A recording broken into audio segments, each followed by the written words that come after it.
Halo semua teman-teman. Kali ini kita akan membahas tentang antropologi terapan dan deradikalisasi ya. Artinya bagaimana kita menangkal terorisme lewat pendekatan budaya, lewat pendekatan antropologi ya. Di tengah meningkatnya ancaman terorisme global, pendekatan keamanan semata terbukti tidak cukup ya. Di Indonesia muncul pendekatan alternatif yang lebih manusiawi dan kontekstual, yaitu antropologi terapan. Disiplin ini tidak hanya mempelajari manusia dan budaya, tapi juga berperan aktif dalam merancang solusi sosial termasuk dalam program deradikalisasi. Mengapa antropologi terapan penting? Antropologi terapan melihat terorisme sebagai fenomena sosial dan budaya dan bukan sekedar tindakan kriminal. Definisi teroris sendiri bersifat relatif tergantung dengan perspektif politik dan budaya. Dengan memahami akar, identitas, narasi, dan pengalaman kolektif pelaku, pendekatan ini mampu membongkar motivasi terdalam yang mendorong seseorang melakukan aksi ekstremnya. Antropolog seperti saya dan James Sluka, dan juga yang lain ya, Nordstrom misalnya ya, menekankan pentingnya memahami konteks lokal termasuk sejarah konflik, ketimbangan sosial, dan simbol-simbol yang digunakan oleh kelompok radikal. Terorisme merupakan fenomena kompleks yang tidak dapat dijelaskan semata melalui pendekatan keamanan atau hukum ya. Artikel ini mengkaji kontribusi antropologi terapan dalam memahami dan merancang program deradikalisasi di Indonesia dengan pendekatan etnografis dan kontekstual. Antropologi terapan menawarkan alternatif yang lebih humanistik dan efektif ya dalam menangani radikalisasi. Studi ini juga membandingkan pendekatan Indonesia dengan beberapa negara lain serta mengusulkan integrasi pendekatan antropologis dalam kebijakan pencegahan terorisme ya. Walaupun belum banyak ya yang diterima ya oleh pemerintah, karena pemerintah ini agak kurang suka dengan antropologi. Deradikalisasi di Indonesia. Program deradikalisasi di Indonesia menunjukkan integrasi ke pendekatan antropologis dalam beberapa aspek ya. Misalnya kontra narasi ideologis, menggunakan narasi alternatif berbasis budaya lokal dan sejarah nasional untuk melawan propaganda ekstremis ya. Ada juga etnografi ex napiter seperti yang diusulkan oleh Prof. Yunita ya. Studi terhadap mantan narapidana terorisme menunjukkan bahwa pendekatan berbasis komunitas dan empati lebih efektif daripada pendekatan doktrinal. Klinik Pancasila dan FSJG program ini memanfaatkan simbol nasional dan metode partisipatif untuk membangun kesadaran dan refleksi. Ada juga dialog interpersonal, kunjungan korban terorisme dan tokoh agama moderat, membuka ruang transformasi psikologis bagi pelaku ya. Antropologi terapan merupakan cabang antropologi yang berorientasi pada pemecahan masalah sosial melalui penerapan metode dan teori antropologi. Dalam konteks terorisme, pendekatan ini mengacu pada teori identitas dan kekerasan ya. Amartya Sen tahun 2006 menjelaskan bagaimana identitas yang terancam dapat mendorong tindakan ekstrem. Atau Michael Tausig ya, Culture of Terror ya, tahun 87 menunjukkan bagaimana ketakutan menjadi bagian dari struktur sosial dan politik.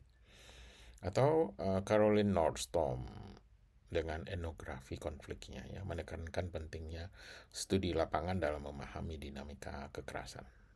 Saya juga nanti akan membahas metode etnografi gelap ya dalam studi terorisme yang diinspirasikan oleh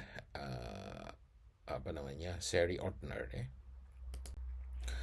Teori identitas dan kekerasan ya. Amartya Sen ya, dalam bukunya Identity and Violence: The Illusion of Destiny, Amartya Sen mengkritik ya pandangan yang menyederhanakan identitas manusia menjadi satu dimensi tunggal seperti agama, etnis, atau budaya yang seringkali menjadi akar konflik dan kekerasan. Identitas majemuk Sen menekankan bahwa setiap individu memiliki banyak identitas sekaligus, ya, misalnya sebagai warga negara, pemeluk agama, profesional, pecinta seni, dan sebagainya. Reduksi identitas menjadi satu kategori dominan adalah bentuk pengerdilan manusia. Kemudian ilusi takdir identitas. Ketika identitas tunggal dianggap sebagai takdir yang tidak bisa diubah, maka konflik antar kelompok menjadi lebih mudah terjadi. Ya, Amartya Sen menyebut ini sebagai ilusi tentang takdir identitas. Kemudian kritik terhadap benturan peradaban seperti yang dikatakan oleh Samuel Huntington, ya. Amartya Sen menolak gagasan Samuel Huntington yang membagi dunia ke dalam peradaban-peradaban yang saling bertentangan. Menurutnya, pendekatan ini mengabaikan keragaman internal, ya, dalam setiap peradaban dan memperkuat stereotip. Fundamentalisme dan terorisme. Sen menunjukkan bahwa mengkotakkan identitas secara sempit dapat mendorong lahirnya fundamentalisme dan kekerasan termasuk terorisme. Ketika seseorang hanya dilihat sebagai muslim atau barat, maka dimensi lain dari kemanusiaannya diabaikan. Oke, kita bahas berikutnya adalah teori culture of terror dari Michael Taussig, ya. Dalam karya monumentalnya Shamanism, Colonialism and the Wild Man, a study in terror and healing, ya. Michael Taussig mengembangkan konsep culture of terror yang untuk menjelaskan bagaimana kekerasan dan ketakutan tidak hanya menjadi alat dominasi, tetapi juga membentuk struktur sosial dan makna budaya dalam masyarakat yang mengalami kolonialisme dan eksploitasi. Teror sebagai produksi sosial. Taussig menunjukkan bahwa kekerasan bukan sekedar tindakan fisik, tetapi juga proses simbolik yang menciptakan realitas sosial. Dalam konteks kolonial, teror digunakan untuk membentuk kebenaran tentang peradaban dan kekuasaan. Space of Death, ia memperkenalkan konsep space of death, ya, sebagai ruang di mana narasi tentang kekerasan, kematian, dan ketakutan diproduksi dan direproduksi. Ruang ini menjadi pusat dari pengalaman sosial masyarakat yang hidup di bawah rezim teror. Fiksi politik dan realitas sosial. Taussig mengungkapkan bagaimana mitos kolonial tentang liar dan savage, ya, digunakan untuk membenarkan kekerasan terhadap masyarakat adat. Kekerasan menjadi bagian dari ritual politik yang menciptakan efek realitas melalui fiksi yang dipolitisasi. Teror sebagai budaya institusional, ya. Dalam studi tentang industri karet di Putumayo, Kolombia, Taussig menunjukkan bagaimana kekerasan sistematis terhadap pekerja dan masyarakat adat menjadi bagian dari budaya perusahaan dan kolonialisme. Teori etnografi konflik, ya, dari Caroline Nordstorm tahun 97. Kekerasan sebagai pengalaman hidup, suara korban dan pelaku, kemudian kekerasan yang tidak terlihat, ya, unseen violence, ya. Kemudian metodologi lapangan yang fleksibel, ya.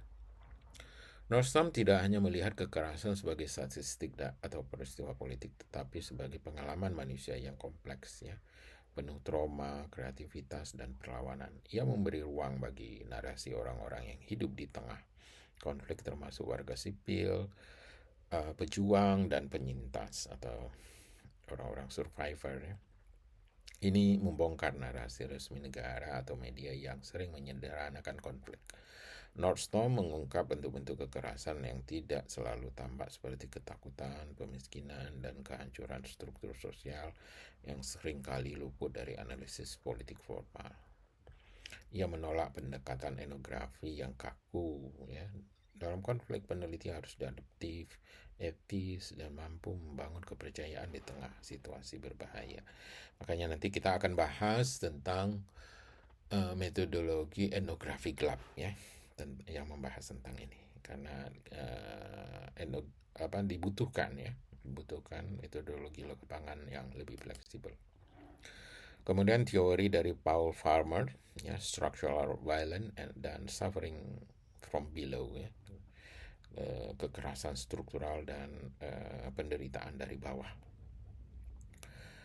Ya, ini ada beberapa konsep dari Paul Farmer, ya, tentang kekerasan struktural, suffering from below, dan pendekatan etis dan humanistik, ya. Paul Farmer adalah seorang antropolog medis dan dokter yang dikenal melalui karyanya On Suffering and Structural Violence, A View from Below. Ia mengembangkan konsep kekerasan struktural, yaitu bentuk kekerasan yang tidak langsung tetapi sistematis seperti kemiskinan, diskriminasi, dan ketimbangan akses terhadap layanan kesehatan. Kekerasan struktural yang dimaksud oleh Farmer adalah sistem sosial dan ekonomi yang menyebabkan penderitaan meskipun tidak secara eksplisit menggunakan kekerasan fisik, ya. Kemudian konsep suffering from below menekankan pentingnya mendengar suara mereka yang mengalami penderitaan langsung, bukan hanya dari perspektif institusi atau negara. Pendekatan etis dan humanistik, Farmer menggabungkan antropologi dengan praktik medis untuk membangun sistem kesehatan yang adil dan berbasis komunitas. Dalam konteks deradikalisasi, pendekatan Farmer mengingatkan kita bahwa radikalisasi sering tumbuh dari ketidakadilan struktural. Program yang mengabaikan akar sosial seperti kemiskinan dan marginalisasi berisiko gagal, ya. Sebagaimana kita sudah lihat di dalam kebijakan Indonesia dalam program deradikalisasi, ya, banyak gagalnya. Oke, teori Vina Das, ya, Violence and the Descent into the Ordinary. Vina Das adalah antropolog sosial yang dikenal melalui bukunya Life and Words, Violence and the Descent into the Ordinary, ya. Tahun 2006, ia mengeksplorasi bagaimana kekerasan ekstrim seperti pembantaian, pemerkosaan, dan konflik etnis, ya, menyusup ke dalam kehidupan sehari-hari dan membentuk pengalaman sosial secara mendalam, ya. Dia mengenalkan dari karya ini, dia mengajukan beberapa teori dan konsep, terutama tentang kekerasan sebagai bagian dari kehidupan sehari-hari, ya, narasi mikro dan trauma sosial, dan juga negara dan kekerasan, ya, terutama dalam kasus state terrorism, ya, terorisme negara. Das menolak pandangan bahwa kekerasan adalah gangguan terhadap kehidupan normal. Sebaliknya, ia menunjukkan bagaimana kekerasan menjadi bagian dari yang biasa, yang normal itu, ya. Apalagi kalau itu dilakukan oleh negara, seakan-akan itu adalah sesuatu yang biasa, gitu, ya. Seperti kekerasan yang terjadi terhadap orang-orang di Aceh, ya, di Papua, di Kendeng, ya, di Lampung, di mana-mana, ya. Ia menekankan pentingnya mendengarkan cerita individu untuk memahami dampak kekerasan secara sosial dan psikologis. Das juga mengkritisi peran negara dalam memproduksi dan mengelola kekerasan, terutama dalam konteks pasca konflik dan kebijakan publik. Dalam program deradikalisasi, pendekatan Das membantu kita memahami bahwa trauma dan kekerasan tidak hilang begitu saja, tetapi menetap dalam kehidupan sehari-hari. Pendekatan ini mendorong program yang lebih empatik dan berbasis pengalaman korban. Deradikalisasi di Indonesia, ya, perlu pendekatan yang membumi. Nah, program deradikalisasi di Indonesia telah mengadopsi beberapa pendekatan antropologis yang terbukti efektif, ya, misalnya kontra wacana ideologis yang pernah saya ajukan. Nanti kita juga akan membahas PowerPoint, ya, presentasi tentang kontra wacana ideologi ini. Ini menggunakan narasi tandingan berbasis budaya lokal dan sejarah nasional untuk melawan propaganda ekstrim. Etnografi ex Napiter, studi terhadap mantan narapidana terorisme, menunjukkan bahwa pendekatan personal dan komunitas lebih berhasil daripada sekedar ceramah agama ataupun seminar atau apa gitu, ya. Kemudian Klinik Pancasila FSCG, program ini menggunakan simbol nasional dan permainan edukatif untuk membangun empati dan pemahaman konflik agama dengan korban dan tokoh agama. Interaksi langsung dengan korban bom dan ulama moderat membuka ruang refleksi yang mendalam bagi pelaku. Belajar dari negara lain, beberapa negara juga menerapkan pendekatan serupa meski dengan variasi ya. Malaysia menekankan ke rehabilitasi sosial dan ekonomi termasuk pelatihan kerja dan konseling keluarga. Arab Saudi fokus pada terapi psikologis dan pendekatan agama yang moderat. Kolombia dan Aljazair menggunakan pendekatan komunitas dan rekonsiliasi antara pelaku dan korban. Perancis dan Inggris banyak program deradikalisasi gagal karena terlalu mengandalkan kontrol negara dan mengabaikan konteks budaya lokal.